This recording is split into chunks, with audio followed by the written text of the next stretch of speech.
Hi friends, welcome to Mahika truths. ఆషాఢ మాసం అయిపోతుంది, శ్రావణం సందడి మొదలు కాబోతుంది. ఈ ఏడాది 2024 సంవత్సరంలో శ్రావణ మాసం ఎప్పుడు ప్రారంభమవుతుంది? వరలక్ష్మి వ్రతం ఎప్పుడు చేసుకోవాలి? శ్రావణ మంగళవారాలన్నీ ఎన్ని వారాలు వచ్చాయి? చంద్రమానాన్ని అనుసరించి ఉన్న 12 నెలల్లో 5వది అత్యంత పవిత్రమైనది శ్రావణ మాసం. ఈ నెలలో పౌర్ణమి నాడు చంద్రుడు శ్రవణం నక్షత్రంలో సంచరించడం వల్ల శ్రావణం అనే పేరు వచ్చింది. శ్రీ మహాలక్ష్మికి అత్యంత ప్రీతిపాత్రమైన మాసం శ్రావణ మాసం. పూజలు, నోములు, వ్రతాలు, ఉపవాసాలతో ఈ నెలంతా మొత్తం భక్తితో నిండిపోతుంది.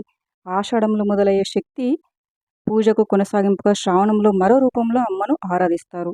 పైగా కలియుగ దైవమైన శ్రీ వెంకటేశ్వరుడు జన్మ నక్షత్రం కూడా శ్రవణం. అందుకే ఈ మాసం అత్యంత విశిష్టమైనదని భావిస్తారు. ఈ నెలలో చేసే చిన్న కార్యమైన అనంతమైన ఫలితాన్ని ఇస్తుందంటారు పెద్దలు. 2024 సంవత్సరం శ్రావణ మాసం ప్రారంభ తేదీ ఆగస్టు 5 సోమవారం. మొదటి శ్రావణ మంగళవారం ఆగస్టు 6. మొదటి శ్రావణ శుక్రవారం ఆగస్టు 9, రెండో శ్రావణ మంగళవారం ఆగస్టు 13, రెండో శ్రావణ శుక్రవారం వరలక్ష్మి వ్రతం ఆగస్టు 16, మూడో శ్రావణ మంగళవారం ఆగస్టు 20, మూడో శ్రావణ శుక్రవారం ఆగస్టు 23, నాలుగో శ్రావణ మంగళవారం ఆగస్టు 27, ఆఖరి శ్రావణ శుక్రవారం ఆగస్టు 30, సెప్టెంబర్ 3 మంగళవారం శ్రావణ మాసం ఆఖరి రోజు అమావాస్య, సెప్టెంబర్ 4 బుధవారం నుంచి భాద్రపద మాసం ప్రారంభమవుతుంది. ఇక శ్రావణ సోమవారాలు విశిష్టత. దక్షిణాయనంలో అత్యంత ఫలప్రదమైన నెలల్లో శ్రావణం ఒకటి. శివకేశవుల భేదం లేకుండా పూజించే మాసం ఇది. ఈ నెలలో వచ్చే సోమవారాలు పరమేశ్వరుడికి అత్యంత ప్రీతికరమైనవి.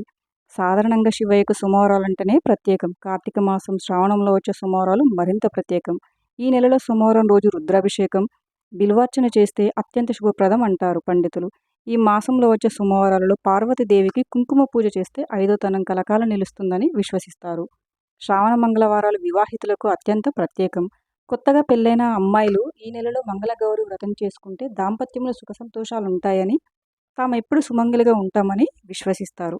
భక్తి శ్రద్ధలతో ఈ వ్రతాన్ని ఆచరించి శ్రావణ మాసంలో వచ్చే మంగళవారాల రోజుల్లో ముత్తైదులకు తాంబూలం సమర్పిస్తారు. శ్రీకృష్ణుడు ద్రౌపదికి, నారదుడు సావిత్రిదేవికి ఉపదేశించిన వ్రతం ఇది. కొన్ని ప్రాంతాల్లో పెళ్లి కాని పిల్లలు కూడా ఈ వ్రతాన్ని ఆచరిస్తారు. శ్రావణ మాసంలో శుక్రవారం. శ్రావణ మాసంలో పౌర్ణమికి ముందు వచ్చే శుక్రవారం వరలక్ష్మి వ్రతం ఆచరిస్తారు. శ్రావణ శుక్రవారం రోజు సిరుల తల్లిని పూజిస్తే అష్టైశ్వర్యాలు సిద్ధిస్తాయని, భోగభాగ్యాలు కలుగుతాయని, సుమంగళ యోగం కలుగుతుందని నమ్మకం. డబ్బు, భూమి, విజ్ఞానం, ప్రేమ, కీర్తి, సంతోషం, శాంతి, బలం, వీటిని అష్టశక్తులని, అష్టలక్ష్ములుగా పూజిస్తారు. ఈ శక్తులన్నీ సక్రమంగా ఉన్నప్పుడే ఆయురారోగ్య ఐశ్వర్యాలు కలుగుతాయి. శ్రీ మహాలక్ష్మికి అత్యంత ప్రీతికరమైన శుక్రవారం పూజిస్తే ఇవన్నీ చేకూరుతాయని శ్రీ సూక్తంలో ఉంది. అష్టలక్ష్ములలో ప్రత్యేకమైన వరలక్ష్మీదేవిని శ్రావణ శుక్రవారం రోజు ఆరాధిస్తారు. ప్రాంతాలను బట్టి ఆరాధించే పద్ధతులు మారినా సకల శుభకరం వరలక్ష్మి వ్రతం. ఇక శ్రావణ శనివారం శ్రీనివాసుడు జన్మ నక్షత్రం శ్రవణం కావడంతో ఈ నెలలో వచ్చే శనివారాలు శ్రీ వెంకటేశ్వరుడికి మరింత ప్రీతిపాత్రం. ఈ రోజుల్లో వెంకటేశ్వరుడిని ఆరాధన ఎంత పుణ్యప్రదం.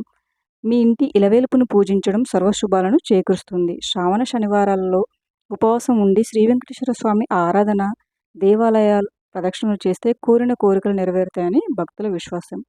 Thank you for watching friends. ఈ వీడియో కనుక మీకు నచ్చినట్లయితే వీడియోని లైక్ చేసి మరిన్ని వీడియోస్ కోసం మా ఛానల్ని సబ్స్క్రైబ్ చేసుకోండి.